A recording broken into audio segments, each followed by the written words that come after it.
Most people don't know what a dead man's trigger is. And even fewer need one. Commander, is that? Yes. We're going? A dead man's trigger is a safety valve. For reasons of security, a person prepares a recourse of such severe action that if harmed, they will release a cachet of damaging evidence against those enemies.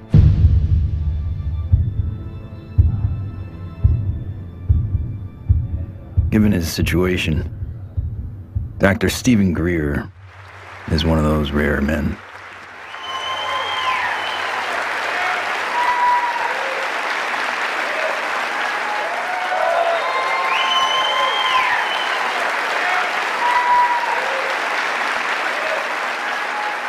Why would he need one? He's not the first person to push the disclosure of a corrupt military-industrial agenda. In the councils of government, we must guard against the acquisition of unwarranted influence, whether sought or unsought, by the military-industrial complex. In his final public speech, a farewell address, no less, in a time when every second on TV was priceless, United States President Dwight D. Eisenhower decided not to brag about his victory in the Korean War. Instead, he cashed in all his chips to warn this nation of a hidden enemy. We have been compelled to create a permanent armaments industry of vast proportions. The total influence, economic, political, even spiritual, is felt in every city, every state house, every office of the federal government. We recognize the imperative need for this development, yet we must not fail to comprehend its grave implications. When I was with Lawrence Rockefeller at his ranch in 1993, he turned to me and he said, "The implications of this are so vast and so profound that no aspect of life on Earth will be unchanged by its disclosure." I said, "Yes, Lawrence, that's why it's been kept secret. It's not because it's trivial, it's because the implications are so profound."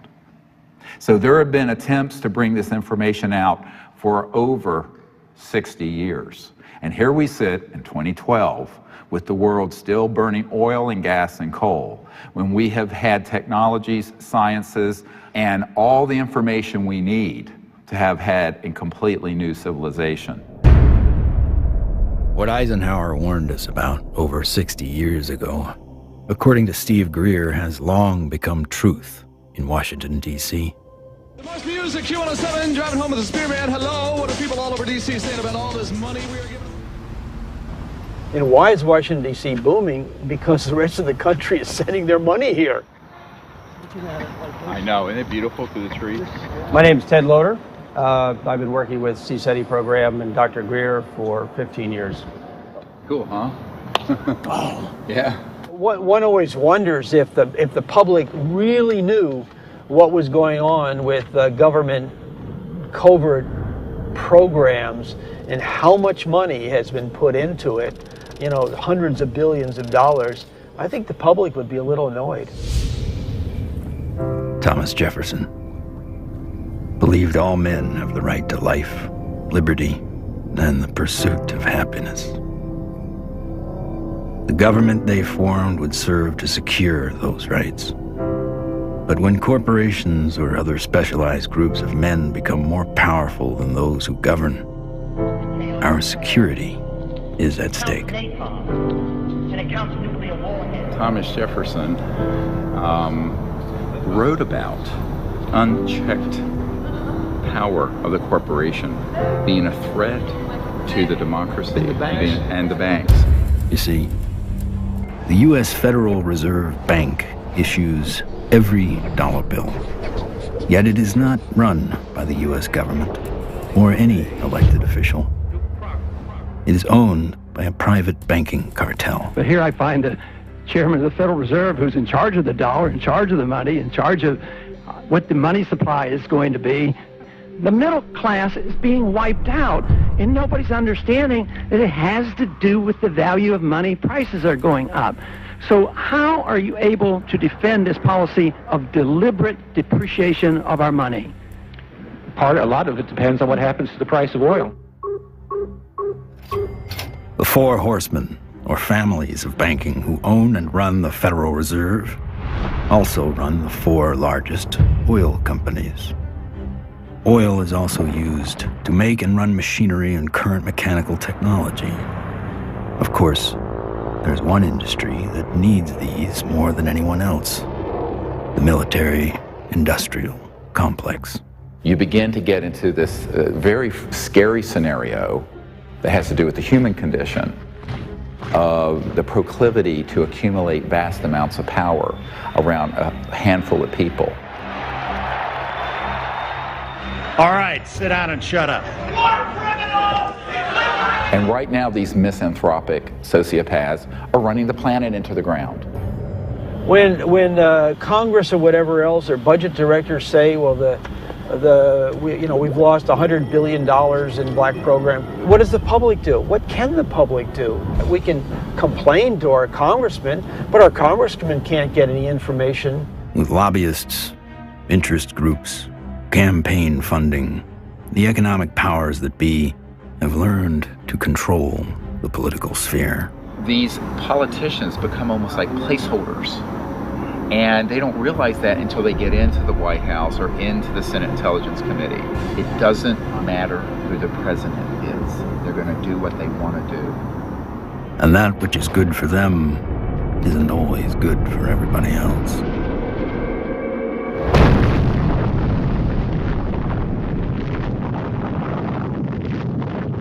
From 1945 to 1998, 2,053 nuclear bombs exploded on this planet. The United States detonated over half of them. Now I am become death, the destroyer of worlds. When the first nuclear bomb was exploded in Trinity, Robert Oppenheimer, one of the founding fathers of the nuclear age, said, "We have done this before."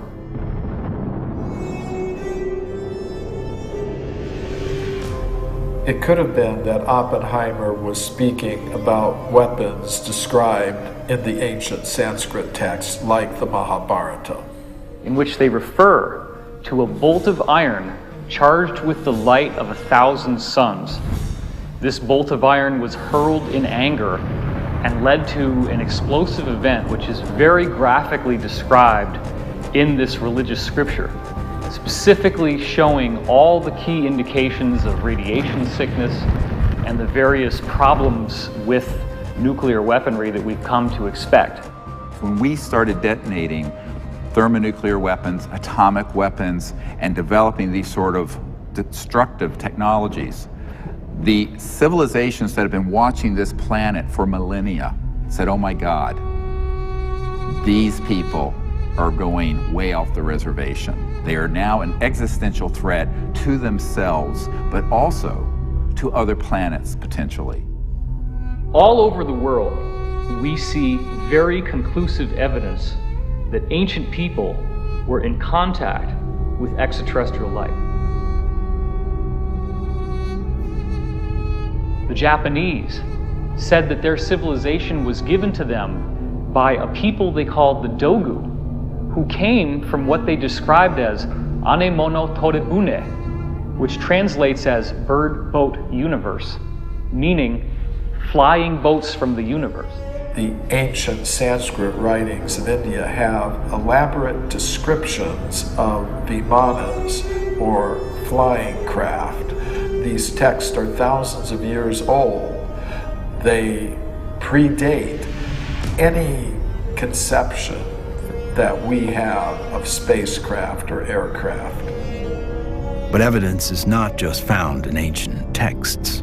It is also captured in our ancestors' art, as if it was plainly obvious that ET vehicles appeared in ancient skies.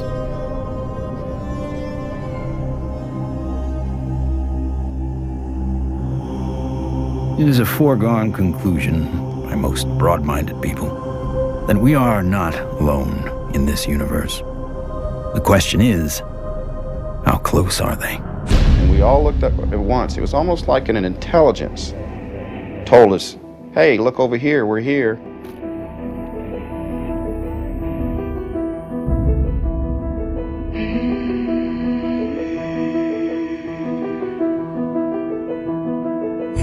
I saw 3 red lights in a triangle almost directly overhead.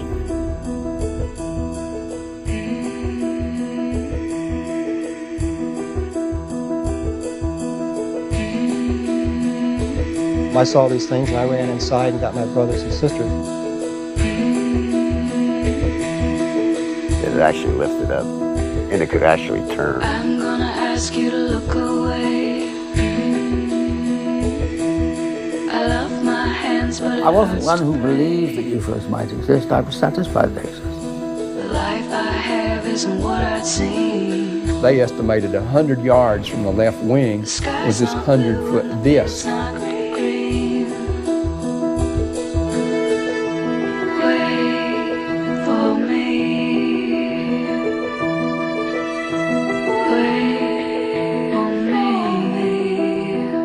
A lot of the astronauts are told to keep it quiet, and they're good Americans too.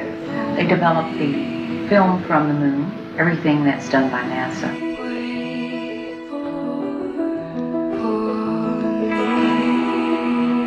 Ma che se ne sanno ancora degli altri superiori. No!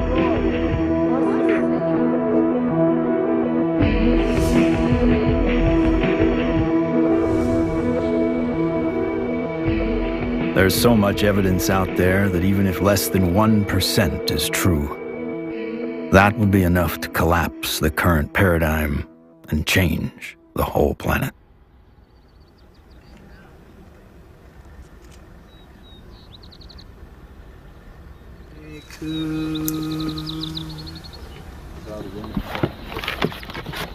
This is our signature tones that we broadcast over a small walkie-talkie.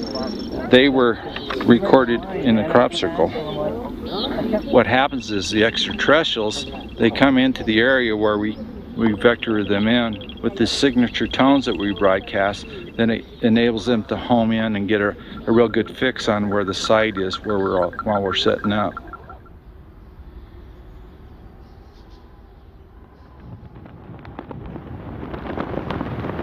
The whole concepts of the crossing point of light, the physics of consciousness and interstellar communication, all were developed on a kind of a vision quest we did here in 95 or 96. Astronomer J. Allen Hynek developed a scale to identify the types of human ET encounters. From his original 3 categories, a 4th, more controversial, has been added, CE4. Even more controversial, Stephen Greer added a 5th kind of encounter, CE5, human-initiated contact. So, how is this done? Given Schrodinger's idea that the number of all minds in the universe is 1, in order to make this type of contact, a human could potentially access that single inner consciousness through intense meditation and then visualize his location down through the Milky Way to the planet Earth, to wherever he sits under the stars.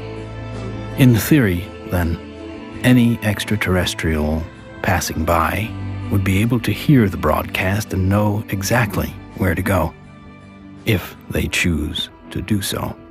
It's interesting how many people have never been out in a place like this where they can see the whole Milky Way galaxy.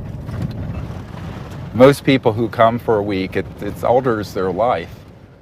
There's meditation techniques, there's remote viewing techniques, and once you start learning these processes and refining them, then you can make contact more quickly, more easily, and be more of an asset to the group. Checking to be sure that there's no source from anyone else, so that when we do start having electromagnetic signals through this, we know that it's a legitimate source. My name's Emery Smith. I've been with CSETI for approximately 3 years. Getting the baseline reading. from us?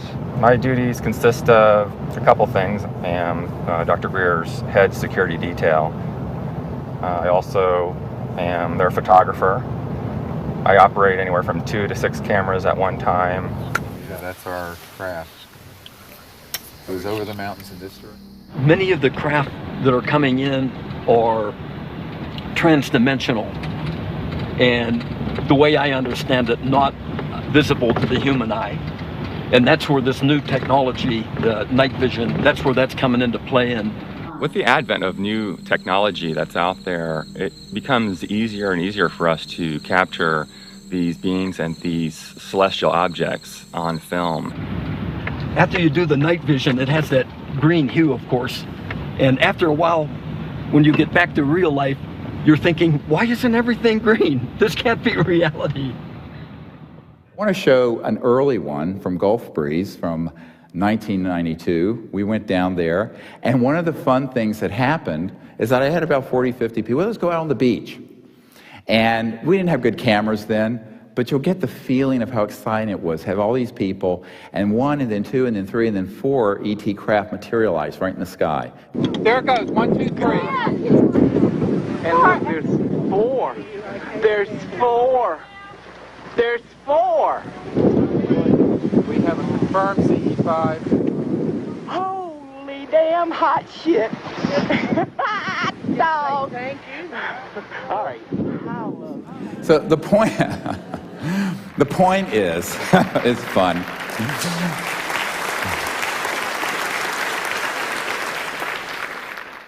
It's your responsibility to go into meditation, find a little bit of time, 10, 15 minutes, and remote view who's up there and how many.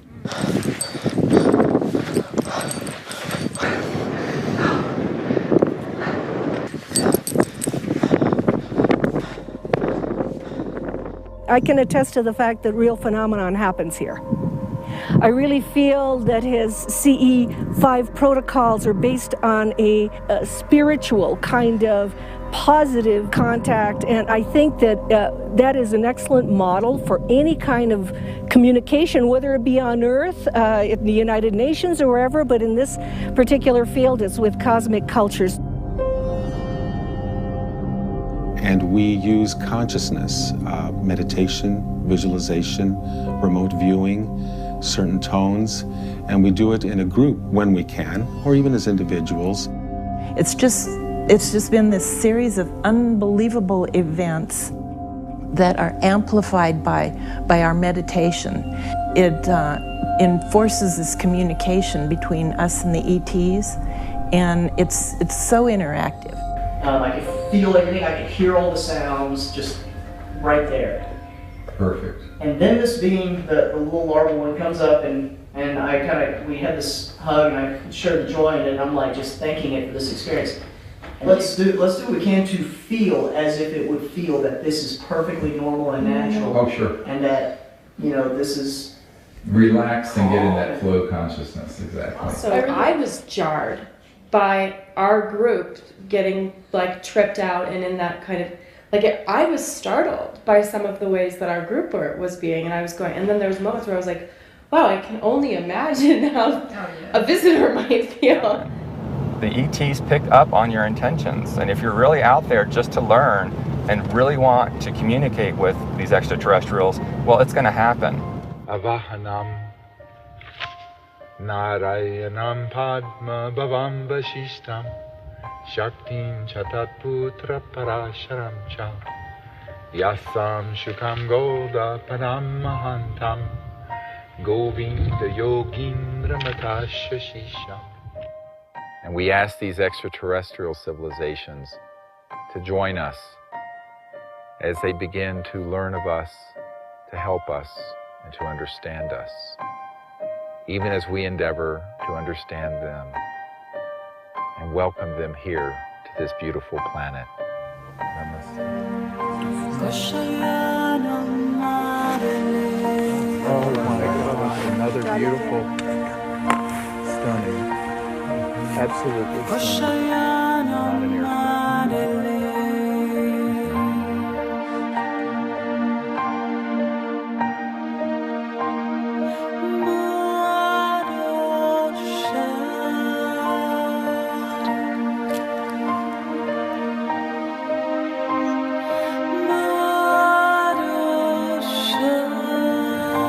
Oh, here comes a military plane, very quick. Yeah, there's a very fast military. Okay, they're gonna go. Just blinked out. Oh. It turned right to it. Yeah. Literally, my heart literally sunk when the jet, you know, got to where the craft had to phase out. Yeah. And like to feel all that love build, and then to feel that jet coming in, and it was like on a heart level, my heart literally sunk when the jet crossed the path where it had to take off.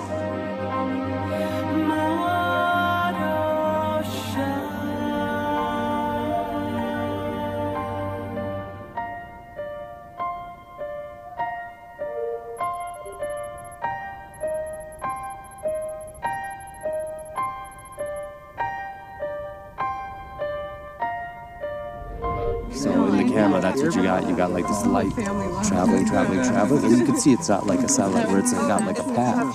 It's got like a, you know, like a movement. Yeah, and then it's gone.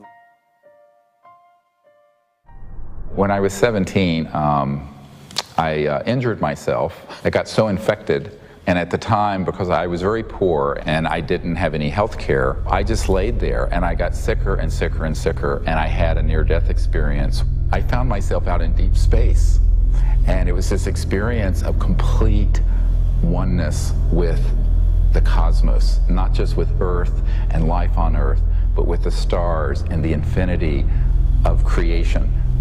It certainly altered the course of what I would end up doing, because I then learned meditation. I actually became very aware of the power of the mind.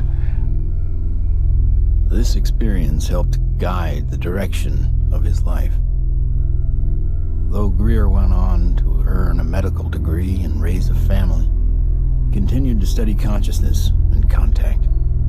And decades later, it seems he would be the doctor called upon first to examine a very unusual body. This came to us in the last couple of years, and there's a man who runs an institute in another country that I cannot talk about. But he came into possession of a little creature. It is humanoid. It does not look human. We have acquired an EBE, an extraterrestrial biological entity. We're flying over to Europe soon to take some tissue samples and do some DNA testing. This was found in the Atacama Desert. We don't know how it came about. Here's the great view of the face and cheekbone, very complex. Now there is a fracture here, and behind this right ear is caved in, and that's how this ET being was killed. We have the best scientists in the US from Stanford that are going to be doing the testing itself to see what this really is, and also to rule out what it's not.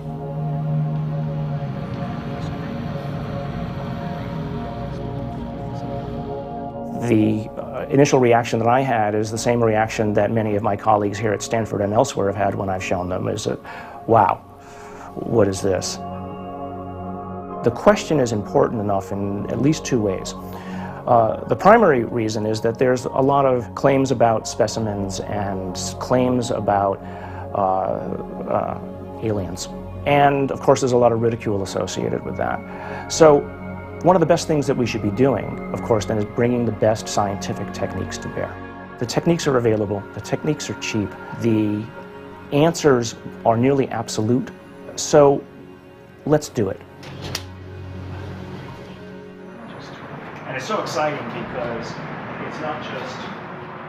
In setting up for this, I'm going to be giving Steve not only the tubes that this should be going into, but I'm also going to be sending across the microscope that I feel they should be using to do the analysis with. Before we even get started with some of the analysis, I think it's going to be important to rule out some of the obvious critiques that could come up. And one of those critiques is that this is a syndrome or a mutation. This is a bone dysplasia. And luckily, here at Stanford, we happen to have literally the world's expert, the man who wrote the book on bone dysplasias and syndromes, a gentleman by the name of Dr. Ralph Lockman, who has kindly agreed to look at the specimen, both the pictures as well as the CT scans and the X-rays, to help determine whether or not it's anything that he's ever seen before. I think that a dozen or even 15 years ago, answering the question of what is this would really not have been possible because the kinds of technologies were not available as are available today. But really the DNA tells the story. And because we have the computational techniques, that allows us to determine in very short order whether in fact this is human.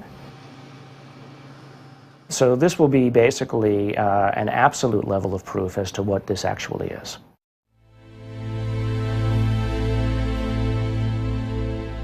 The problem is not proving that UFOs exist. It's when you begin to expose the energy and propulsion systems behind how they're getting here. You're talking about unveiling an entirely new science that would replace oil, gas, coal, nuclear power, public utilities. And this is the $600 trillion problem.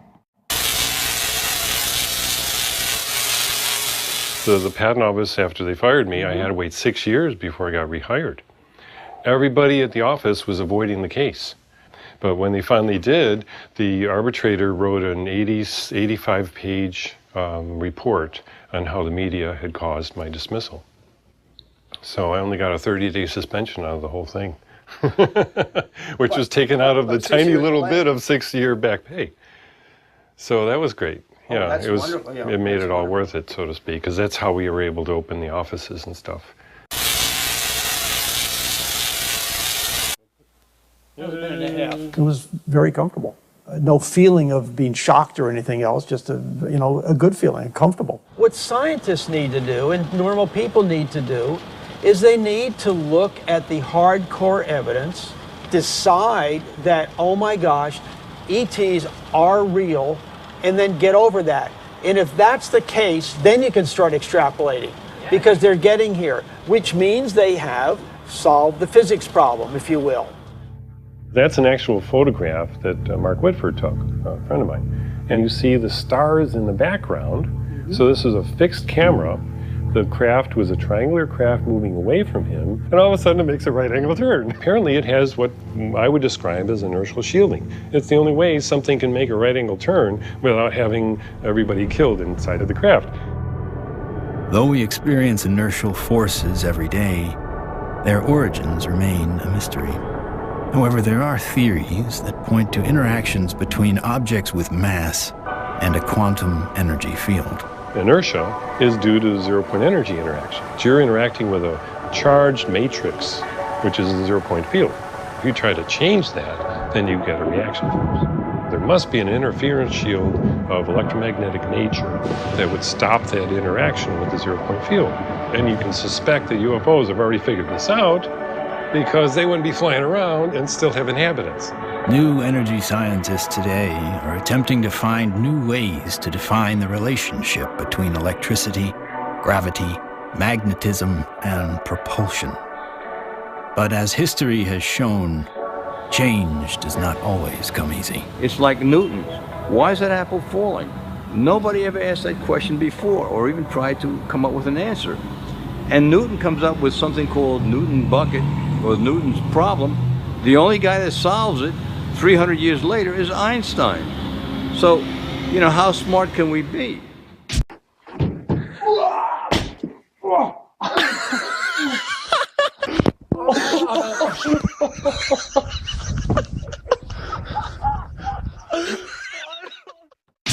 If you look at everything normal within the conventional wisdom, you're not going to learn anything new.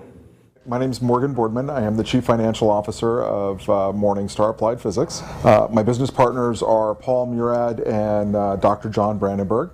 What we're doing, like I said earlier, is we're using a magnetic field that's rotating about the axis with the hope of generating a magnetic vortex. In essence, we are trying to start a civilian advanced research projects agency.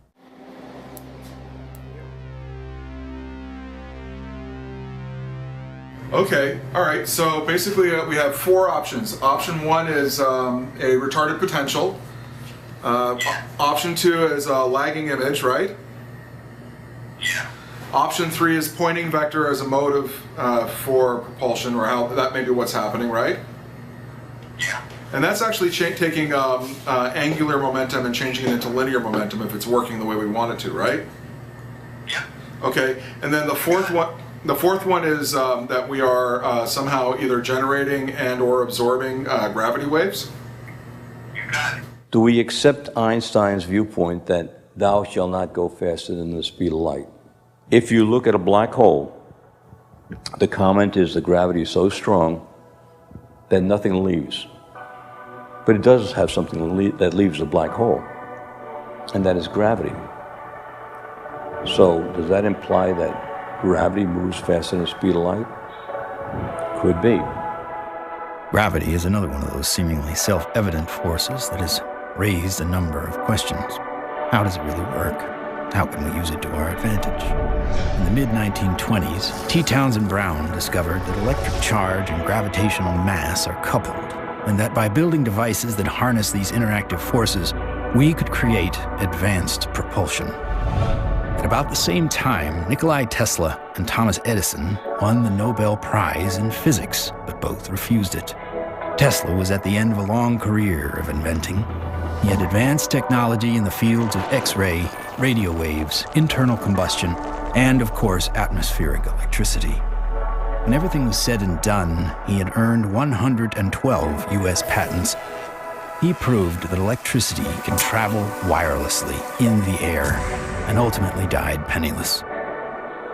However, his work did influence many others, most notably Lester Hendershot and Dr. T. Henry Moray. Hendershot invented a magnetronic generator to energize an impossible flight, if fueled by gas, that took Charles Lindbergh and the Spirit of St. Louis from New York to Paris. Dr. T. Henry Moray developed the Moray valve, a device for extracting radiant energy from the zero-point field, and demonstrated this device hundreds of times and had dozens of signed affidavits supporting his science. Yet in the end, even these two notable scientists were ignored and bullied. Dr. Moray's device was hammered down and broken into pieces by a competitor, and before he could finish reconstruction, he passed away of natural causes.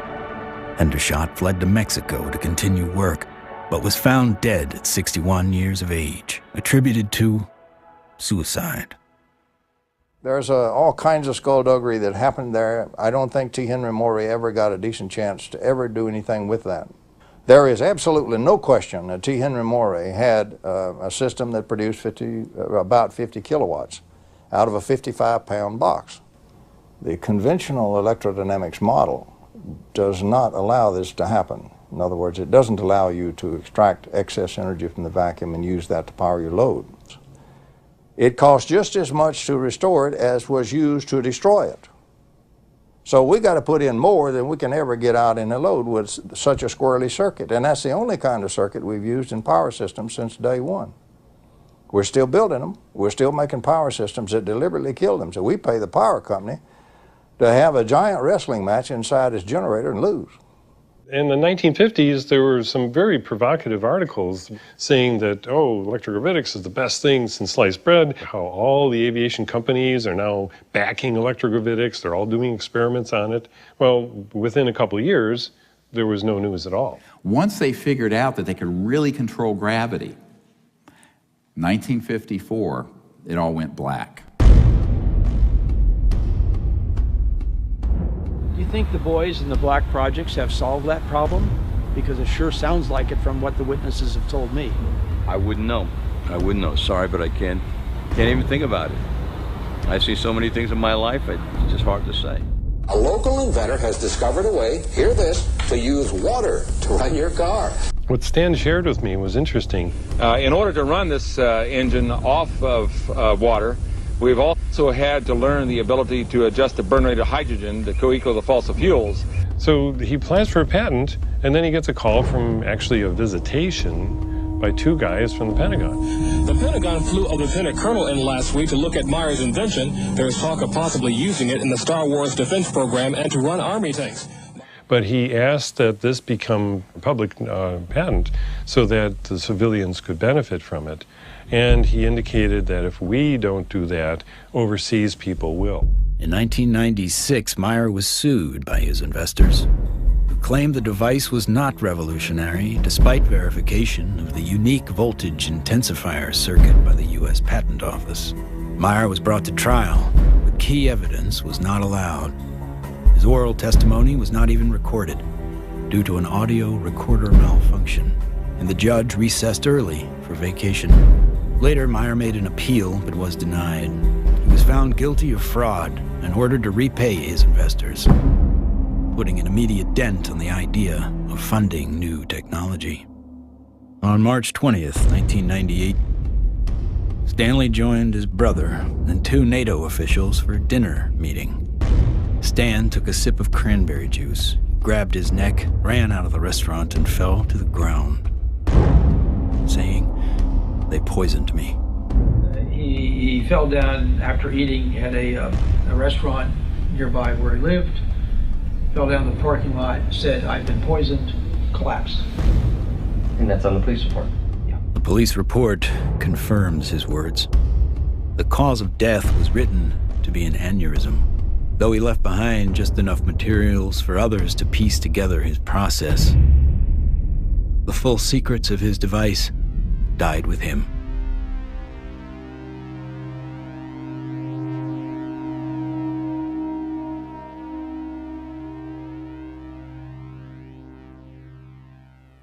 So from this, I began to do more work with the administration, various people, friends of the president, the Rockefeller family. Lawrence was the white hat in that crowd who wanted us to bring this information out, actually hosted us at the Rockefeller Ranch in the Tetons. And one night he pulled me out on the deck and he said, "Well, you know, we really need you to do this." I said, "Lawrence, you're old, you're rich, and you're Rockefeller. What do you want me to do? I'm just a country doctor banging around in an ER in North Carolina." He says, "No, we want you to do this." I went, "Okay." So I'm the throwaway guy. I'm the guy you can throw away because my life doesn't matter. We are back in Rachel, Nevada with our first 2 distinguished guests. Stephen Greer is a North Carolina doctor. He does a lot more than watch the skies. He fires off messages, and he says that someone or something is responding. Dr. Greer is looking for close encounters of the 5th kind. What, at this minute, do you believe? Our assessment at this point is that there is at least one extraterrestrial civilization which has managed to make its way to our corner of the universe. And number 2, that there's no evidence at all that they have hostile intentions towards this planet. And number 3, that the priority at this point must be trying to establish some sort of a liaison to them, some sort of a diplomatic liaison to them, and that's what we're working on. Is there a continued cover-up? Yes. Do those at the highest levels of government agencies know that there's a cover-up? Not necessarily.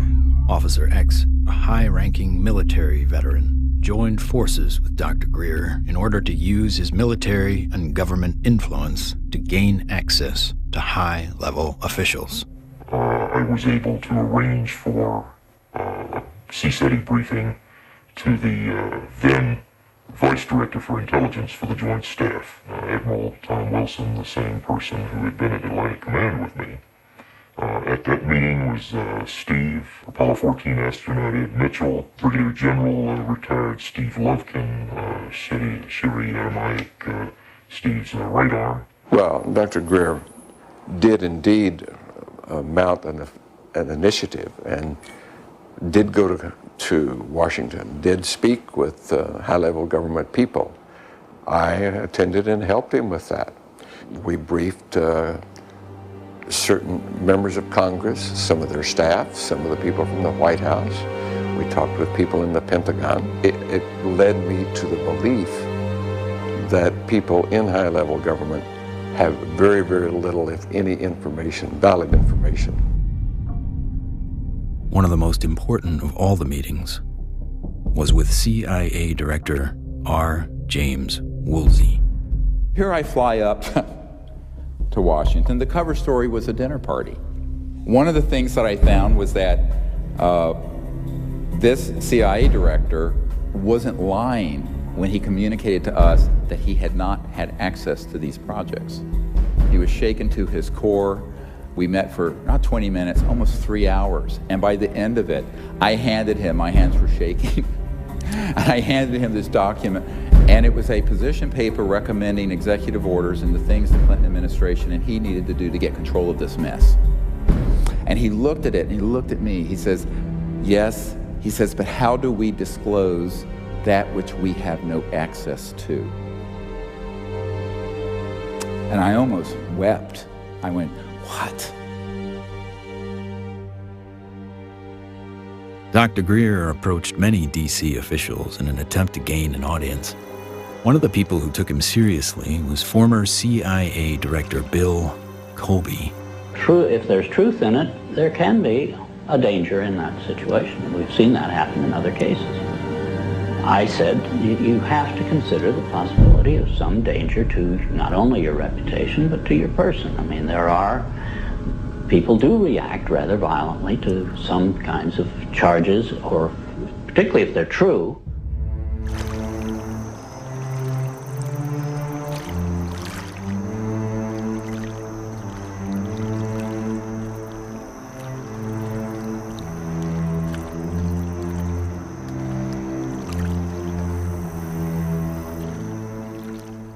Now, you know, I'm a 30-some-year-old doctor with 4 kids, a golden retriever, and a house in North Carolina. So I'm going, this is down the rabbit hole fast. But that is the situation, my friends, when you're dealing with secrecy that is criminal and illegal.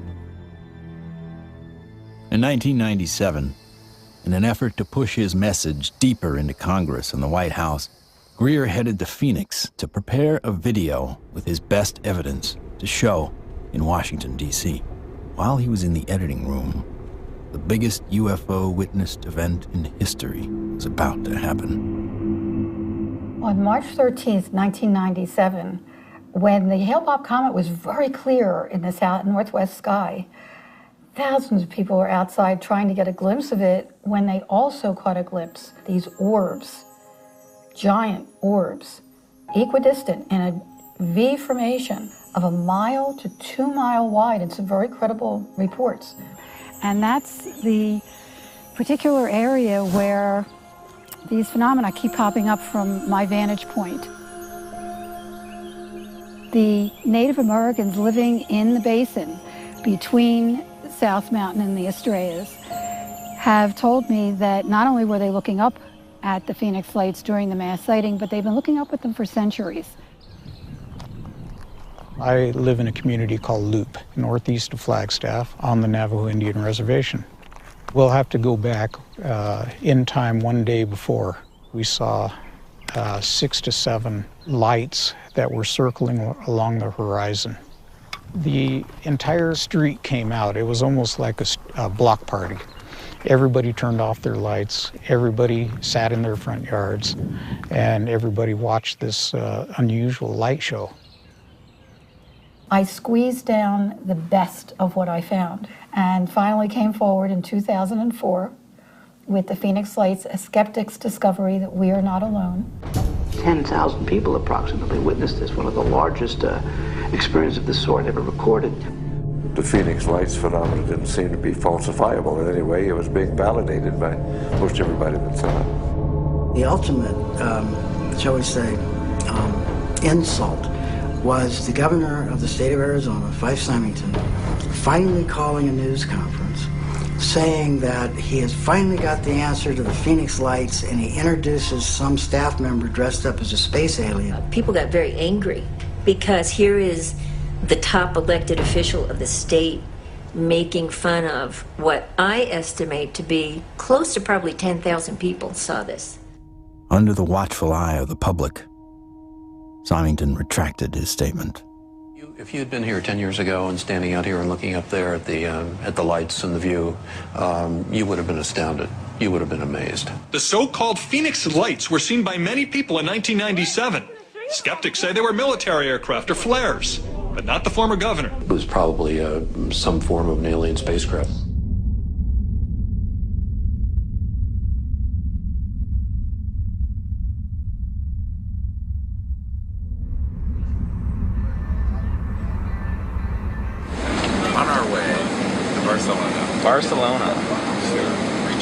the evidence. Dr. Bravo. Hi, baby. Are you ready for the trip? I'm ready for the trip. I'm so excited. We're going to do some very wonderful work, and I can't wait to get the results. Upon arriving in Spain to look at the being for the very first time, I was kind of skeptical. It was definitely a game changer for my thought process to actually see it in person than to see it on film. The first thing we had to do was go to the radiology lab because we needed x-rays and CAT scans before we did anything. Porque esto es, ya se lo comenté que era un poco difícil de hacer. The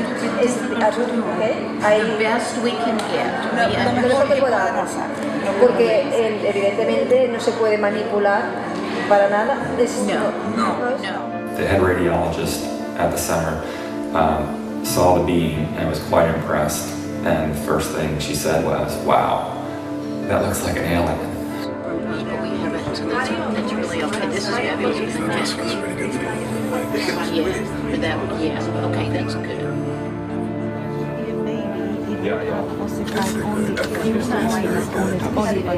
This one is complete.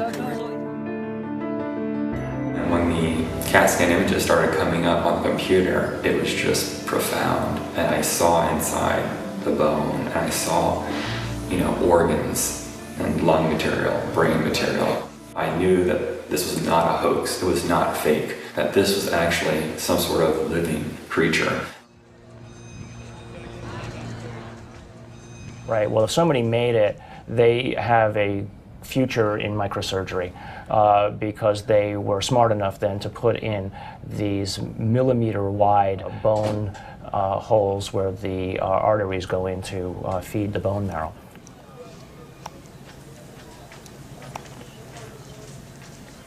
And so now the challenge is to prove what it is, right? My interest, frankly, is to disprove that it's anything unusual or anything paranormal. I would like to prove that this is human. I would like to prove that this is just an interesting mutation, but obviously if you leave your mind open, or I should say if you leave your mind closed to alternatives, you'll never see what those alternatives might actually be. In every situation with scientists, your reputation's at stake. I have every expectation that even doing this is going to lead to some ribbing from some of my colleagues, right? But I think that that's perfectly acceptable because at the end of the day, who's going to validate these things?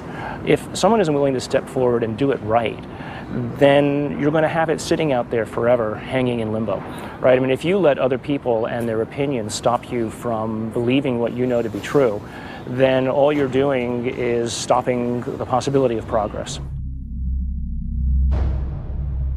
Anytime anybody tries to study this subject seriously, we're subject to ridicule. I'm a full professor at a relatively major university, and I'm certain that my colleagues at the university laugh at me and hoot and holler behind my back when they hear that I have an interest in studying unidentified flying objects. There's really a subtle kind of suppression at play here. You don't worry about what the CEO of Enron thinks about what you say. You worry about what your friends think. You worry about what your parents would think if you posted whatever you care about on Facebook or something. We take the risk to appear to be a crackpot.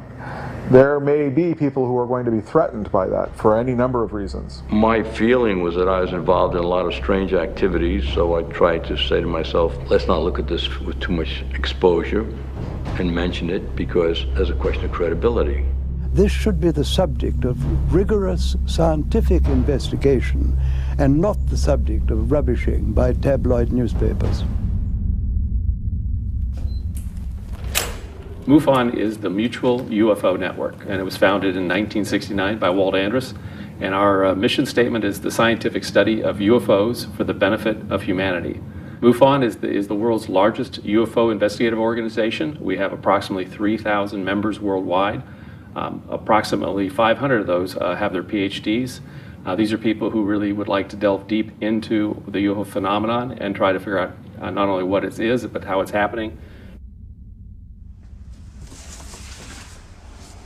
Armed with what he thought was some of the best available evidence, including the Phoenix Lights, Steve Greer organized a Project Starlight briefing before several Congress Pentagon, and White House staff members. Things seem to be on track for disclosure. Of the device and the internal, all of it, with a lot of detail, and this is a cutaway. This was done and escaped government control, whereas the Bentwaters case took 20-some years in England. So this is in our possession and not the Ministry of Defense. So, where it would never be found. Where it'd be going to a black hole. Right? But then, the bad news came. Sherry Adamiak, Steve's partner and longtime friend, along with Steve and another team member, were all suddenly diagnosed with a malignant cancer. I've had these experiences since I was a child or a young man, but to articulate them so other people understand them, I need someone with capacity to hear it. She was that person. I mean, it's been, you can't resolve it's things. been very hard for me. Oh yeah, you know, I know. You get up I know every it has day, been. you know, but.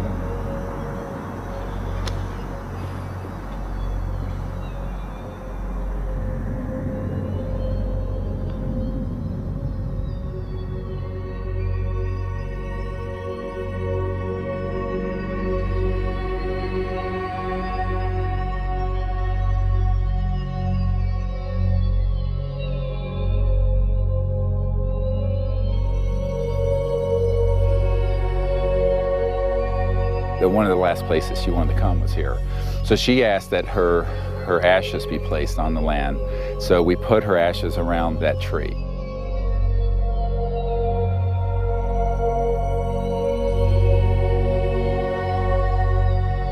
I don't take anything for granted, frankly, and so each time that I do a presentation or lead a group, I think, this may be the last time.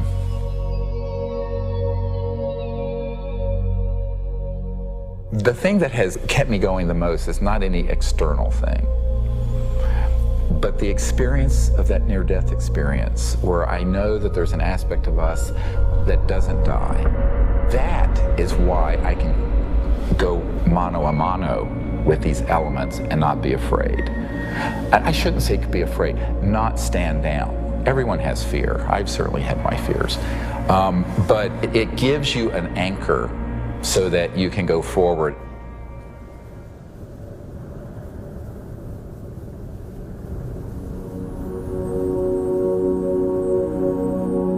More than ever, Dr. Greer understood what he had always sensed. It was not the power of a cosmic field or quantum vacuum that would propel us into a new world. It was the mind. This really is the opening to an entirely new science of consciousness. You can maybe think of consciousness as a television set. On the TV screen, you see pictures and sounds and so forth. And if you tried to find out where that was coming from and you looked inside the television, you're not going to find it. It's not there. The signal is in the radio waves around it, invisible to us, that's being interpreted by the television as pictures and sounds. So this is very much like the state of how we understand the mind and consciousness. Dr. John at Princeton proved that putting your awareness on a device that was a random number generator would affect it. So you have this random number generator and it's producing 50-50 ones and zeros. And then you introduce a person into the picture and you tell them, try to affect it with their mind. Think more ones or more zeros. You measure that, and sure enough what they found was that there are more ones or more zeros being produced that correlate to that person's intention. So we can see effects being produced forwards and backwards in time, which is really strange. Distance doesn't seem to matter as much. You can get the same strength of effects if you're right in front of the REG or if you're on the other side of the planet. Consciousness is a non-local field, and it isn't limited to your brain waves and body. Dr. John once had the opportunity to ask the Dalai Lama if he thought the random number generators themselves were conscious. And the Dalai Lama thought about it, and his reply was that if you think they're conscious, then they're conscious. Just like consciousness can have positive effects on the zeitgeist or ether, it can also work the other way. Unfortunately, when you start to deal with inventors who have anomalous results that seem to be over unity, paranoia seems to accompany that process.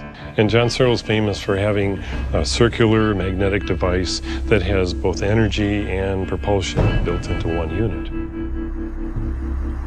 And the electric company felt that this guy was stealing money, took him to court, went to jail, his house caught fire, and all of his property and all of his designs burned.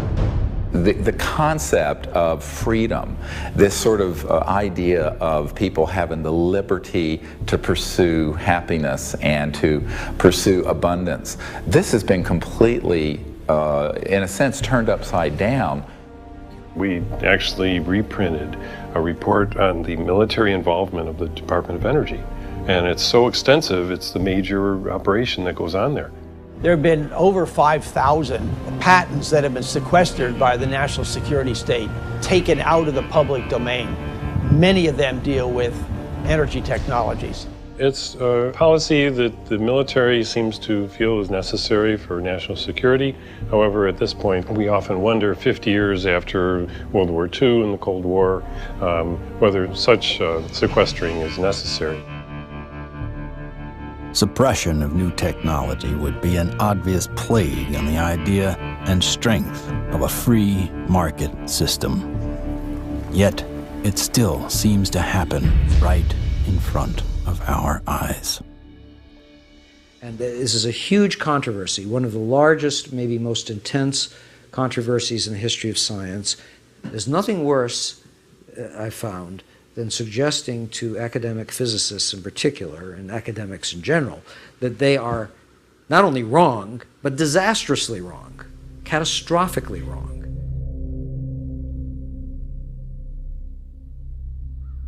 Cold fusion patents have not been approved. They will not get through. American citizens are being denied their constitutional rights. I inadvertently was looking through some piles of paper that had been given to me in a casual manner by all these hot fusion physicists as they were trying to do their calorimetric repeat of the Pons-Fleischmann experiment. And I was stunned. I couldn't believe what I was seeing. It looked like monkey business to me at the time, and it has turned out to be exactly that. It was represented as a negative result when it was positive. And that data is scientific fraud, as far as I'm concerned. It's been referred to legal authorities in the government. I asked for a review at MIT, got nowhere. If this type of manipulation had occurred in any legitimate research area, such as cancer research, AIDS research, global warming research, anything that's accepted as reasonable to be researching, the people would lose their jobs, they wouldn't be in science. And yet, these people today, their data is used today, to year 2000, and all before, to reject patents.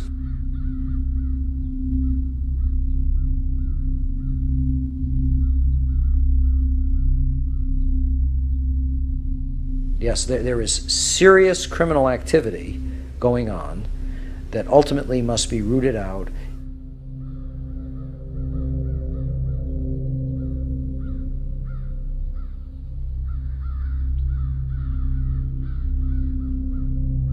It became very clear to me that, you know, you kind of had a tiger by the tail here, and that this was serious. For a moment, Dr. Greer considered shutting everything down. He had been threatened and swindled far too many times. Sherry was gone. He had no office, no staff, no money. Back in 1998, I was given information by a friend that Dr. Greer was having a conference. Literally the month that Sherry Adamek passed away, within 30 days, I have this scheduled event. So I went to the conference and learned some things and listened. And so she just on a lark came, and she's an emergency doctor like I am. And what really grabbed my attention was he was getting all this information from military witnesses. That was in 1998. By 2000, when we were planning and storyboarding and working the whole disclosure project event out and pulling together all these hundreds of witnesses, we didn't really have the funding to do it. But she got so supportive and involved that she lived very modestly and took all of her excess income and donated it. And I want to acknowledge some amazing people that are here. Dr. Jan Bravo, without whom we would not have the Disclosure Project. But it's not just the funding she's provided, it's the moral support and the encouragement and the friendship. And so she's just become a very key person. And, you know, it's sort of metaphysical and odd that literally the month that Sherry Adamek passed away, within 30 days, I have this scheduled event. Not alone anymore. With the support of a loyal team, Dr. Greer grew his witness list from a couple dozen to over 200. And see that little, the little dot right there? That dot don't belong there.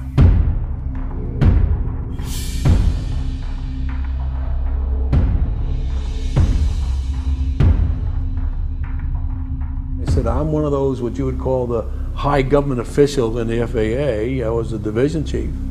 There was only 3 or 4 down from the admiral. I was awarded the Air Force Guided Missile Insignia. I was the first photographic officer in the Air Force to get they called it the missile badge. So I forgot who it was that called, but he says, we got a problem here. What's the problem? He says, well, it's that UFO.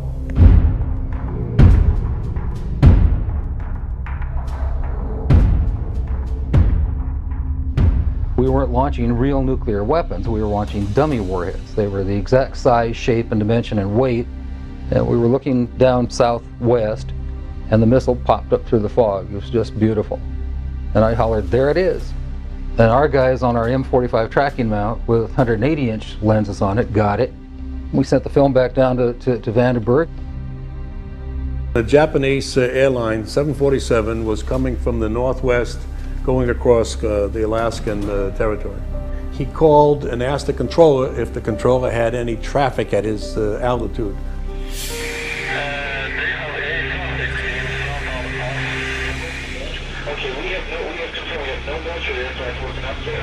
His radar is picking up a target. He sees this target with his eye, and the target, the way he described it,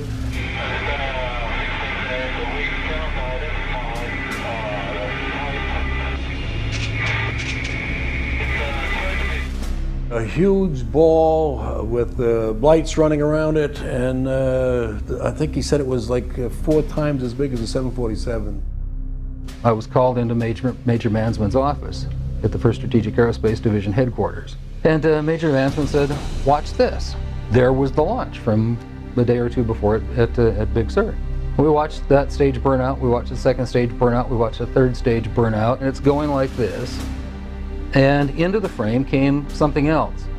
It flew into the frame like this, and it shot a beam of light at the warhead, fires another beam of light, goes around like this, we're going like this, fires another beam of light, goes down like this, fires another beam of light, and then flies out the way it came in. And the warhead tumbles out of space. They brought in 3 people from the FBI, 3 people from the CIA, and 3 people from Reagan's scientific study team, and I don't know who the rest of the people were. When they got done, they actually swore all these other guys into that this never took place. Who said that? Who was saying? This was one of the guys from the CIA. Now I saw that. I don't give a goddamn what anybody else says about it. I saw that on film. Phil Klass can kiss my ass. He wasn't there. I was. He said this is the first time they ever had 30 minutes of radar data on a UFO. He said, you are never to speak of this again. As far as you're concerned, this never happened. So I said, yes, sir, and walked out, and that was the last I talked about it for 18 years.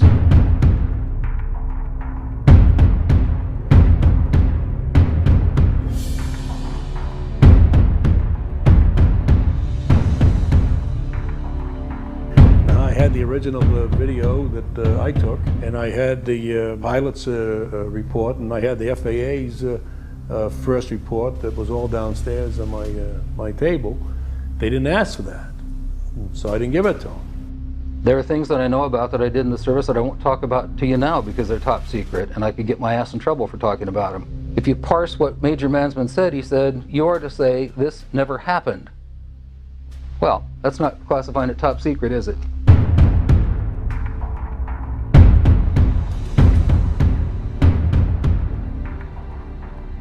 And I was a part of a United States Air Force cover-up for 18 years. But who do you tell that you were involved in a UFO incident without them looking at you like you ain't wrapped too tight? What we photographed up there affected me for the rest of my life and made a huge impact on my understanding of the universe and of governmental manipulation of our minds.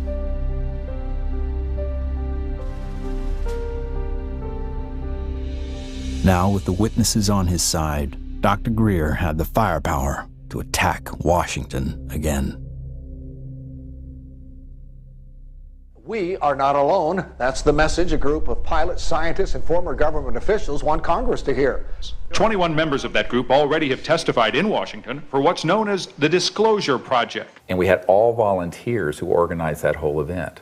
And there was no paid staff.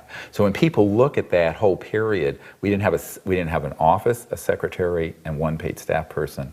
But we did it. Dr. Stephen Greer heads up the Disclosure Project, a group that compiles information from people who say they've encountered extraterrestrial forms of life. 20 years ago, in 1980, I was a security specialist assigned to RAF Bentwaters. Objects made incursions over our WSA, fired pencil-thin beams of light into them, and adversely affected the ordnance, possibly. There were bodies that were involved with some of these crashes, also some were alive. What do members plan to do with their information? They hope Congress and President Bush take notice. We are asking for the U.S. Congress and for President Bush to move towards an official inquiry and disclosure on this subject. Those that don't want to believe you will never believe you anyway, so it doesn't matter. It doesn't change the truth. A spokesperson for the Senate Science, Technology, and Space Committee says no congressional hearings are planned right now. Elaine Quijano, CNN Headline News, Washington. I stand before you today in my almighty God, and I tell you this. If Congress calls me in and says, will you testify in detail what you know, I stand here today prepared and ready to do just that. Governments must never lie to the people. Thank you.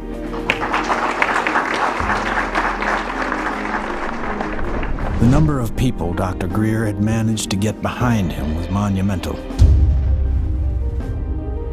In a perfect world, an event of this proportion, with that amount of coverage, would have been enough to start a legitimate movement.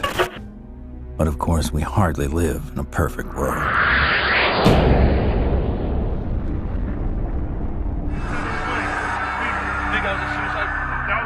Yeah, don't say it. It's on. You know it, right? I don't know, guy. Everything's fucked up. 9/11 became the mother of all news stories and completely changed the game for everyone. Fear, panic, and strife were imprinted in the public consciousness to what end? Not to go after Al-Qaeda, but rather to invade the sovereign nation of Iraq. Given such a drastically overt misstep on the part of a U.S. government led by an oil family, the question on some people's minds is whether or not this disaster was exploited, or worse, engineered. The Gulf of Tonkin in the Vietnam War, Chiang Kai-shek in the Korean War. False flag operations are nothing new. However, according to some, the ultimate card to play might be yet to come. How do you grow the trillion-dollar military-industrial complex that Eisenhower warned about into a $2 or $3 trillion program? You got to have a bigger enemy out there. Von Braun's purpose in life during the last years of his life, his dying years, was to educate the public and decision makers about space-based weapons. First, the Russians were the enemy against whom we're going to build space-based weapons. Then terrorists would be identified, and that was soon to follow. In 1977, I was at a meeting in Fairchild Industries, and in that room were a lot of charts on the walls with enemies, identified enemies, names that people had never heard of, names like Saddam Hussein and Gaddafi. But we were talking then about terrorists, the potential terrorists. No one had ever talked about this before. And they continued the conversation about how they were going to antagonize these enemies, and that at some point there was going to be a war in the Gulf. According to these theorists, after the military-industrial complex had its war against terrorism, the next enemy that Dr. von Braun identified on Earth would be third world country fanatics. But with no more enemies left, the people would soon be taught to look to space. The next enemy was asteroids. Now at this point, he kind of chuckled the first time he said it. Asteroids, against asteroids, we're going to build space-based weapons. So it was funny then. And the funniest one of all was against what he called aliens, extraterrestrials. That would be the final card. And over and over and over, during the 4 years that I knew him and was giving his speeches for him, he would bring up that last card, and remember, Carol, all of it is a lie. 99% of all the information out in the public on this subject is well-crafted disinformation designed to scare people to support the next phase in global warfare. And this kind of corruption is why the only things that are being made on this subject are things that redound to paranoia and fear in the military-industrial complex. I occasionally think how quickly our differences worldwide would vanish if we were facing an alien threat from outside this world. I don't think we're moving forward if we trade, factional and ideological war from one ethnic or religious or economic system into an interplanetary conflict, because that's A, not survivable, and B, would be even worse in terms of galvanizing the world around a military structure. That has been the central organizing principle of our society for a few thousand years, actually. It is hard to concretely prove that 9/11 was a false flag attack because the people behind it are so good at covering their tracks, especially with the compliance of the mainstream media. If you had trillions of dollars, you'd be pretty good at it too. The adversary is closer to home. It's the Pentagon bureaucracy. According to some estimates, we cannot track $2.3 trillion in transactions. $2.3 trillion in transactions. According to the Comptroller General of the United States, there are serious financial management problems at the Pentagon. Fiscal year 1999, 2.3 trillion missing. Fiscal year 2000, 1.1 trillion missing. And DOD is the #1 reason why the government can't balance its checkbook. I would like for you to respond to the questions that I've put to you today. I've forgotten what the second question was. How does one carve out a billion unacknowledged or 10 billion unacknowledged taxpayer dollars? In many cases, at the end of the fiscal year, when there is so-called leftover money, they may or may not know that money may in fact go to a special access program. There are two main types of special access programs: acknowledged and unacknowledged, or USAPs. Those programs are basically totally off the books, and they are able to actually vacuum up money to be a self-perpetuating funding mechanism. Certain USAPs are waived and also completely managed and controlled by private contractors, so they enjoy the secrecy protections only afforded to private corporations. There is virtually no high-level government oversight for these types of USAPs. In many cases, no elected official, including even the president, have knowledge a particular USAP even exists. Between 1947 and 1949, the government passed the National Security Act and the CIA Act. These laws allowed the intelligence community to withdraw money from any agency without disclosure. Essentially, money could be stolen from any program, and no elected official would ever know about it. great view of the eye socket. Very different eye socket from, and that's another thing that the scientists who've looked at this at Stanford have commented on. If you look at this creature and you look at the cranial vault, how large it is, the size from the eyes up is at least 3 times that of a human. One of the first things that Dr. Lockman immediately remarked upon was the shape of the head and the skull. It was not something that he is accustomed to seeing, and it was quite interesting and in some ways exciting that the associated features that you would expect from a syndrome of that nature were not found.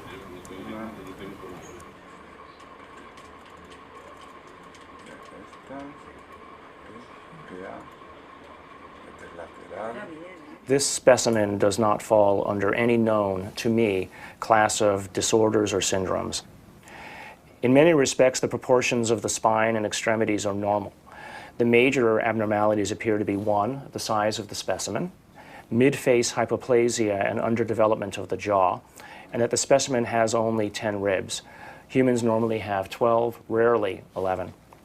One of the most remarkable aspects of this is when we came down to study the actual bone density. One of the features of fetuses that specialists looks at is the so-called growth plates of the epiphyseal joint, say, of the knees. The shock, I think, and the surprise was, and the absolute certainty that Dr. Lockman had was that this specimen is between the age of 6 to 8 years old. The shock was that this specimen was clearly not fetal. How do you explain how something 6 inches tall survived to any length of time that would allow for it to survive 100 or 1,000 years ago?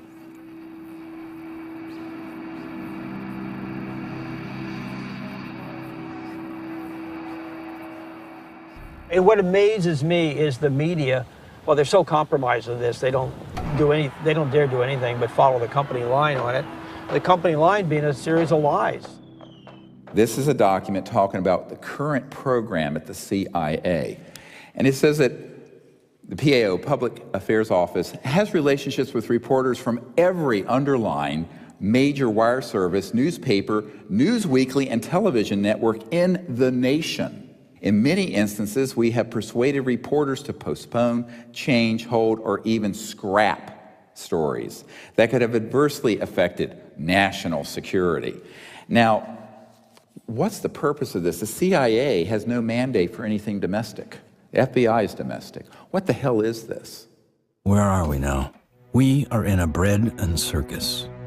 This is a phrase used to describe the creation of public approval, not through excellent public policy, but rather through diversion and distraction.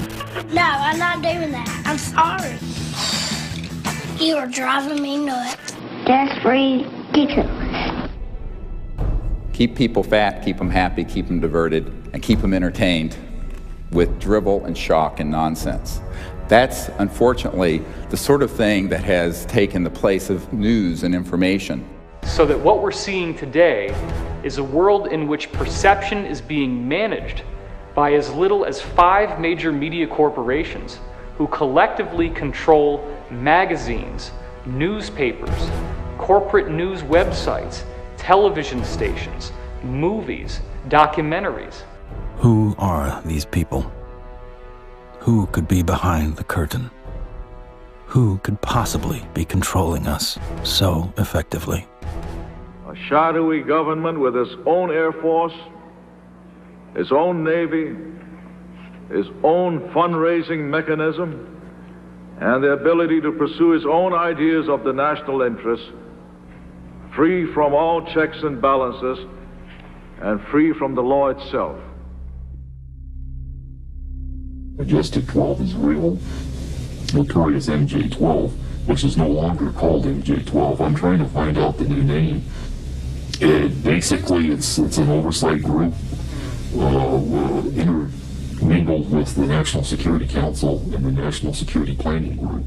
They have full control. They have no congressional oversight whatsoever. They answer to nobody. Whatever activity is going on, to the extent that it is a clandestine group, a quasi-government group, a quasi-private group, it is without any type, as far as I can tell, of high-level government oversight. And that is a great concern. Ladies and gentlemen, the very word secrecy is repugnant in a free and open society, and there is very grave danger, for we are opposed around the world by a monolithic and ruthless conspiracy that relies primarily on infiltration instead of invasion, on subversion instead of elections. Its preparations are concealed, not published. Its mistakes are buried, not headlined. Its dissenters are silenced, not praised. It is a system which has conscripted vast human and material resources into the building of a tightly knit, highly efficient machine that combines military, diplomatic, intelligence, economic, scientific, and political operations. And we are, as a people, inherently and historically opposed to secret societies, to secret oaths, and to secret proceedings.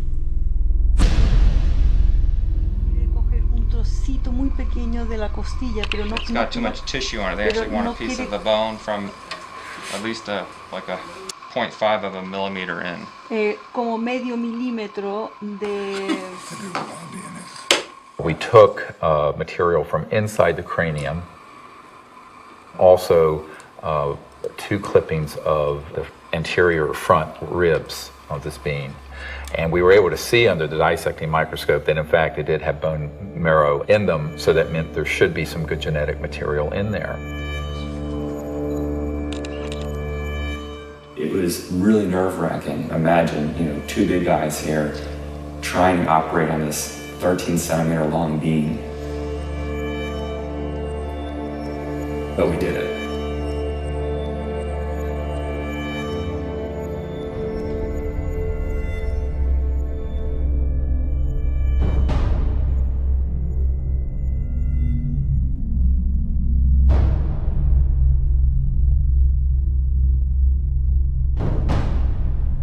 The DNA analysis is being done by some of the world's best, but even the world's best need to be cross-checked, which is why I'm doing the 3 different facilities.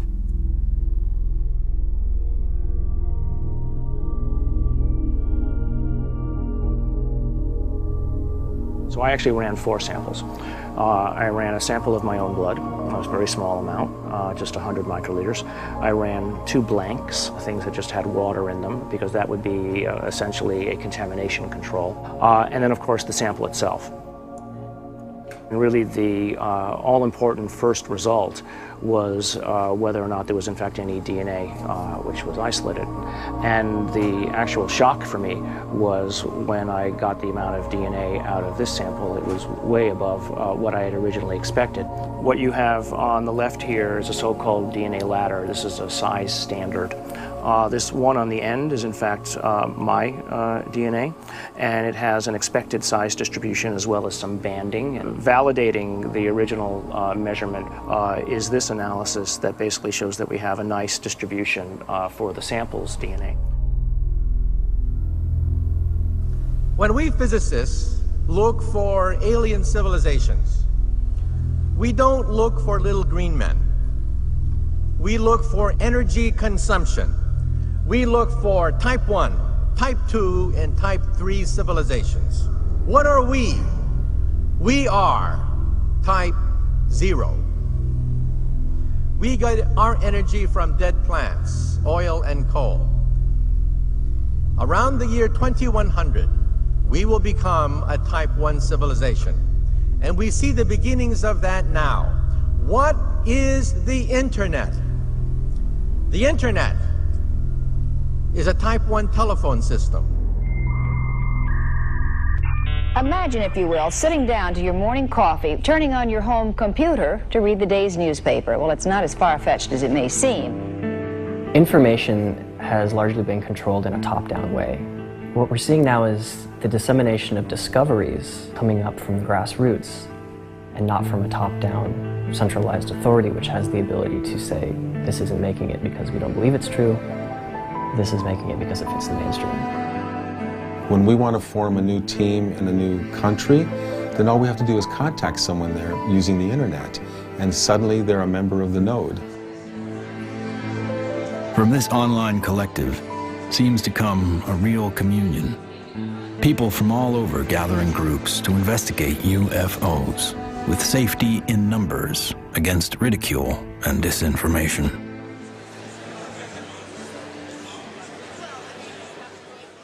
What we found in the past is we had a lot of anecdotal stories, but we didn't have a whole lot of data.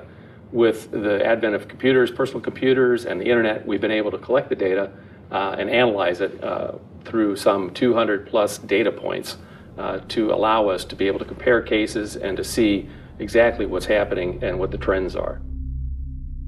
Nick Pope is our guest. He made this information public.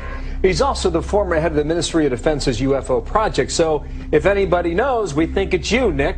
The Ministry of Defense is in the process of declassifying and releasing its entire archive of UFO files going back decades. It's interesting and worth pointing out that while the British government is releasing their files and their documents, President Obama, who promised to do the same during the campaign, he still has not.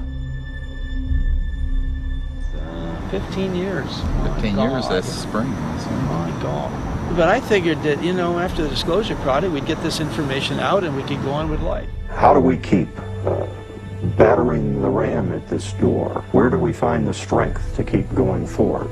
When you think that you're the only person that has the knowledge, you become marginalized. Steve was instrumental in bringing together a large group who had been involved in this subject and who for the first time realized that they were not alone in trying to come forward on the subject.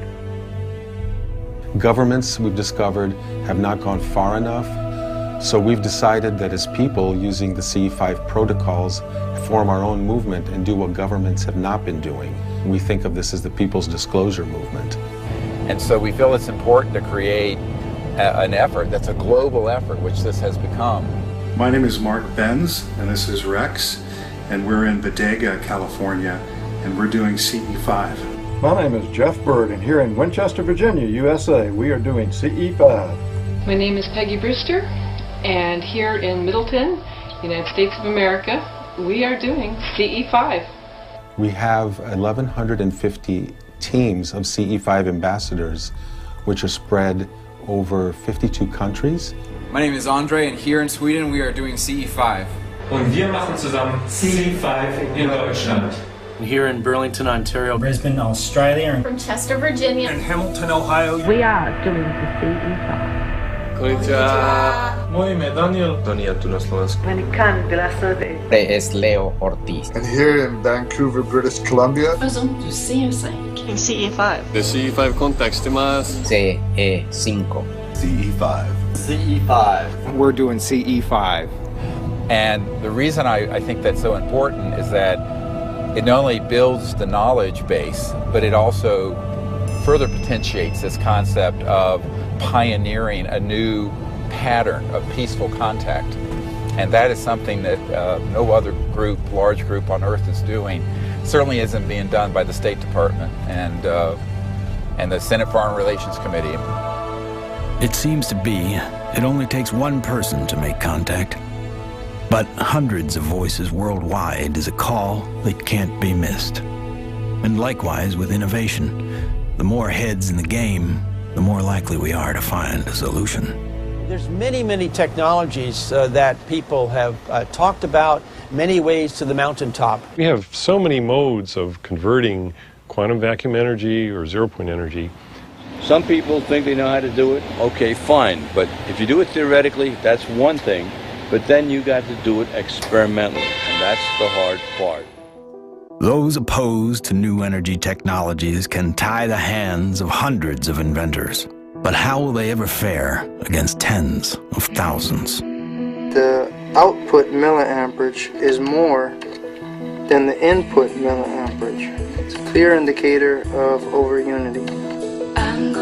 ask you to look away. I love my hands, but it hurts to pray. The life I have isn't what I'd seen. The sky's not blue and the field's not green. Wait for me. Wait for me. Wait for me. Wait for When you oscillate or vibrate magnetic fields, there's an effect in the gravity field. And how to do that linkage is what you're trying to get at, as I understand Maxwell's equations are in that term right there. And what happens is if you're going to have a gravitational effect, it's going to happen over there.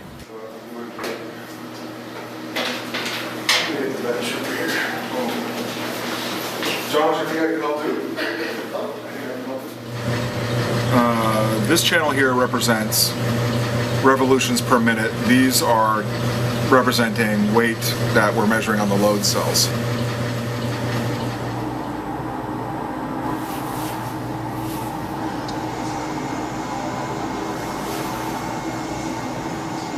Full steam ahead.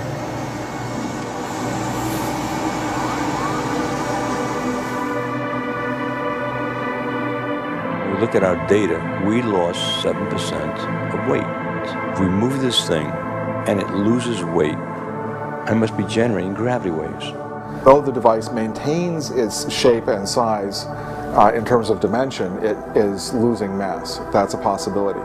If it is losing mass, then certainly it would also be affecting time in a very localized manner. By looking at new technology, you could break through new commercial aspects to improve our society. We should be looking for a disruptive breakthrough in this technology within the next 10 years. We're on the brink of developing any number of potential propulsion systems which would take us out of the solar system. I think we're going to beat NASA to the mark. So I graduated from the UCLA School of Engineering in 1976. Got a flyer from the School of Engineering inviting me to a lecture by Ben Rich. Ben Rich was the director of Lockheed's Skunk Works for 16 years. He oversaw a number of USAPs that were secretly managed at the Skunk Works, including, most notably, the development of the F-117 stealth fighter. Ben shared a slide set of about 40 slides of different things, starting with the U-2 spy plane, going all the way up to the stealth fighter at that time, mentioning that he couldn't talk about the other secret stuff. But when he ended his talk, he had a slide of a black disc zipping off into outer space. And he ended this talk with these words: "We now have the technology to take ET home." So you have to have vision, and you have to have the guts and the courage to go out past the steps and do something of any value, and we have to go past our grasp. And we asked him questions about it. What did you mean when you said we have the technology to take ET home? Ben shared three major things that I think are worthy of research by researchers worldwide at this point in time. The first was we've somehow figured out how to do interstellar travel already. It's known. The second point he made was that there was an error in the equations. My suspicion is it's probably Maxwell's equations for electromagnetic theory. The third thing he said was, how does ESP work? And I was really kind of startled a bit because I didn't know what to say. But I blurted out, I don't know, all points in time and space are connected. And he looked me back in the eye and he said, that's how it works.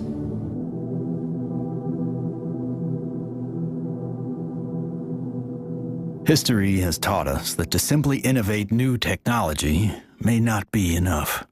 We have to find a way to get past the suppression. We've already now had a breakthrough just a couple months ago of the tritium battery. Finally, a company has come up with an actual commercializable unit, but it's very small. It's designed for an IC or some small circuit component. So this is a good sign, because it shows the way to introduce a free energy device is to introduce a small version of it. If you have a revolutionary energy device, it has to be introduced in a way that doesn't look like it's a revolution.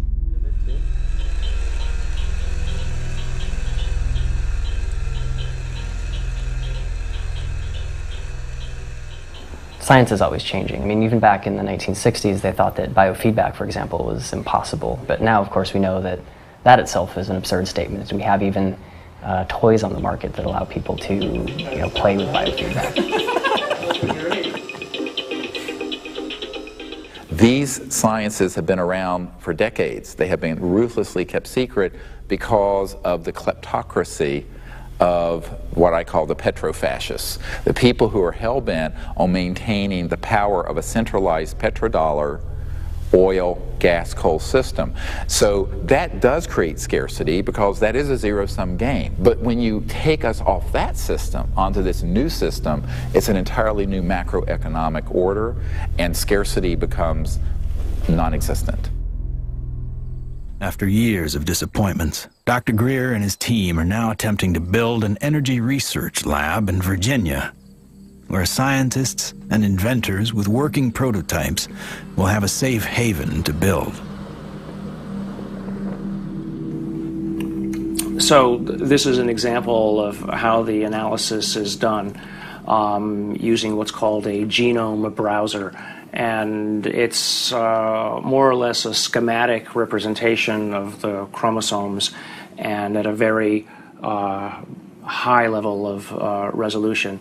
So the sequence that we got from the mitochondria tells us with extremely high confidence that the mother was an indigenous Indian from the Chilean area, and the haplotype is called B2A. Now, the other thing that immediately fell out of the analysis is that it's male.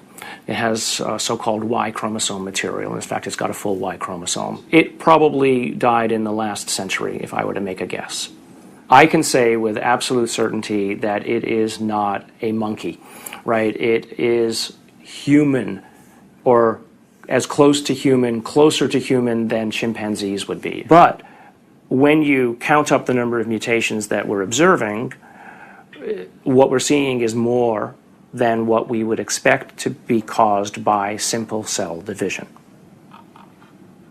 When the sequencer is creating or making these reads, it's doing it more or less at random. So what does the computer program do that people have written and designed? It takes every one of the little sequences and tries to match it against the known. And then anything that doesn't match, it puts in a little side file and says this is unknown. At a certain point, when enough knowns are matched, I can feel comfortable saying, this is human, right? But if I'm not careful and I don't pay attention to what's in the garbage can, right, what the computer program is throwing away, I could literally be throwing the baby out with the bathwater.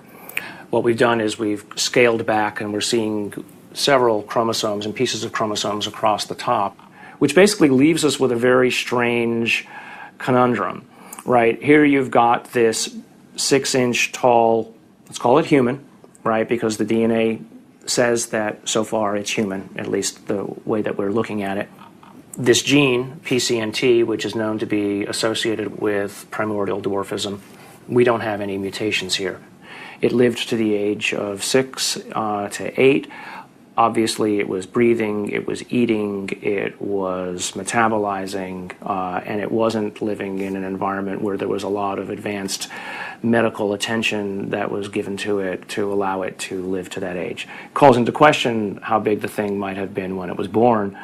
So genetically, you might explain that by saying that there's some advanced aging mutation, something that caused the bone to age anomalously quickly. A gene that's known to be associated with progeria, that also no changes there. So the next problem, of course, is the ribs and the number of ribs in the specimen. Only 10, whereas there are supposed to be 12. So there are no mutations which are specifically associated with that kind of phenomena because it's rarely, if ever, seen. The digits are all correct. The hands are all correct. There are problems with the face. So there's a mid-face hypoplasia, and then there's the larger skull. So again, I think in summary, there are genes associated with any one or two of the anomalies that we see in the specimen, but there is no mutation which is known to accommodate or call for all of the mutations. even with the things that we know could be assigned to one or more of the anomalies, we don't find them in the genetics of this specimen. That leaves open the question, what genetics is causing the anomalies that we are observing? So, although I entered this thinking DNA was the answer, it made me realize that in the context of the bigger biology questions, there are other levels of control that need to be understood and answered. The non-coding RNA, epigenetics, etc. And things that we probably haven't even thought of yet. So if I just look at, this is base pair 19,800,000 or so at this edge of the open region. I can go all the way over here, and now I'm at 21,000 or 22,000. So the answer is not finished, and it's not as easy as actually, frankly, I thought it was going to be at the beginning. So that's basically 2 million base pairs of DNA where nothing seems to sit. It's just like the way societies do things. They try to fit things in boxes. We have literally written a computer program that does exactly that, tries to fit it in the box. Doesn't seem very efficient, so on that basis, people would call it junk. But I think we now know that there's any of a number of other features of what DNA is doing in there. It is expressed. And so we need to be careful, obviously, that we don't let our instincts or the programs that we write to match our instincts make the decisions for us. No matter what, for me, this has been a fascinating, more than an exercise. As soon as I've collated this information into a form that other people can take advantage of, and it's accepted for publication, I'm just going to put it out on the web. You know, I don't have the resources to study and follow down every single angle that this opens up. But, you know, maybe there is a listener out there who will be sufficiently intrigued by this to do the analyses themselves, and maybe they'll find something that I missed. Great. If additional samples or examples are seen of this, I'll be the first in line to want to sequence it, because then all bets are off. I want to say other things here, but I also don't want to open myself up for, you know, attack. This search may have uncovered a major finding about life in the universe and its origins. What is this being? Could it be a missing link in evolution? Could it be an entirely new species? Or simply a disease we have never seen before? Or could this be an extraterrestrial being from another world?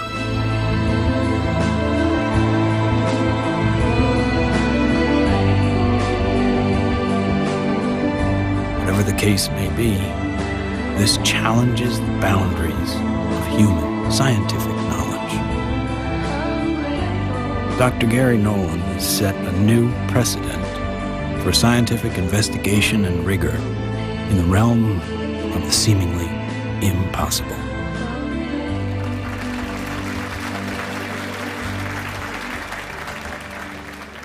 Now, we have now over 4,000 cases of extraterrestrial vehicles that have landed, 3,500 pilot cases, over 5,000 documents from the U.S. government, and hundreds of thousands of pages of documents from 14 countries that have opened their files since the Disclosure Project was launched 11 years ago.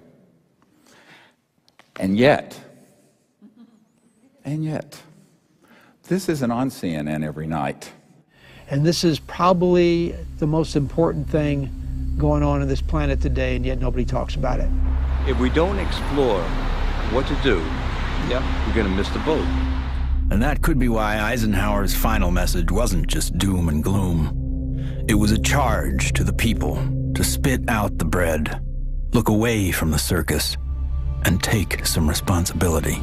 Only an alert and knowledgeable citizenry can compel the proper meshing of the huge industrial and military machinery of defense with our peaceful methods and goals. the dam is in fact breaking, and you're beginning to see countries all over the world begin to come forward with what they know to be absolute fact. Since 2001, 24 countries have opened their UFO files to the public, including Australia, the UK, Vatican City, Germany, Russia, and Canada. The United States is not yet among them. What we have to do is pave the way for these leaders. Because if the people will lead, the leaders will follow. They'll have to. And it isn't about overthrowing the Pentagon, it's about leaving it behind.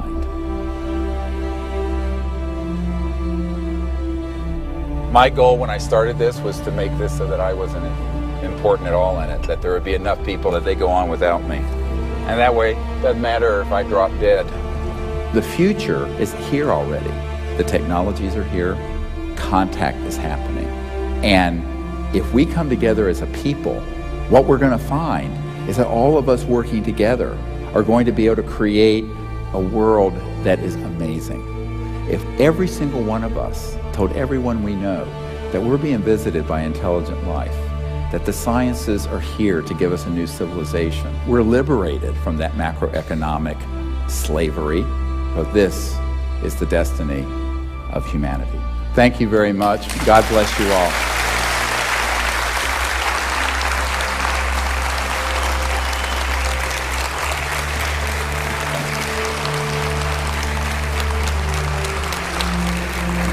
Thank you.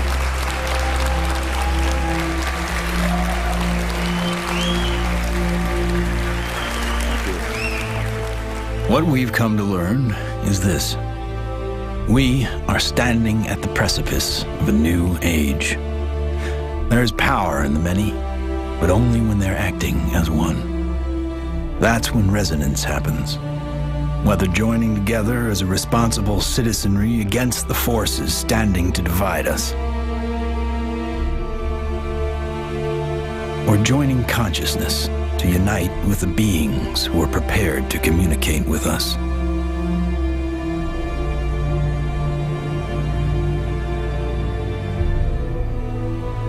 In order to succeed in this endeavor called life, we must come together as one.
Koshaya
我想要。